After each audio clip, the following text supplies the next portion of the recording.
வணக்கம். என் பெயர் ஸ்ரீனிதா. நான் இவ்வாவுக்கு படிக்கிறேன்.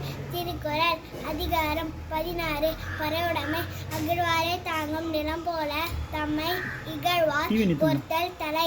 குறள் தம்மை தோன்றோரையும் விழுந்து விடாமல் தாங்குகின்ற நலத்தை போல தம்மை அவமதிப்போரையும் பொறுப்பதுதான் சிறந்த அறமாகும். பொறுத்தல் இறப்பினை என்றும் அதனை மறத்தல் அதனினும் நன்று. பொருள் பிறர் செய்யும் குற்றங்களை பொறுப்பதை விட மறப்பது சிறந்த அறமாகும். இன்மையுள் என்மை விருந்தோரார் வன்மையுள் வன்மை மடவார் பொறை. பொருள் வறுமையில் வறுமை விருந்தினரை உபசரியாமை வலிமையில் வலிமை அறியில்லாத செய்யும் குற்றங்களை பொறுத்து நிறையுடைமை நீங்காமை வேண்டின் பறையுடைமை போற்றி ஒழுகப்படும். ஒருவனுக்கு நற்குணங்கள் வேண்டுமாயின் அவன் பொறுமையை கைவிடாமல் இருக்க வேண்டும். பொறுத்தாரே ஒன்றாக வையாரை வைப்பர் பொறுத்தாரே பொன்போல் பொதிந்து.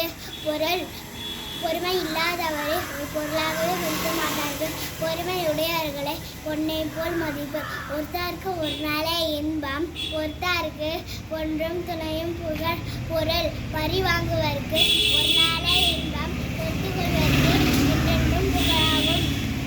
திறனல்ல தற்பிறர் செய்யினும் நோனொந்து அறனல்ல செய்யாமை நன்று.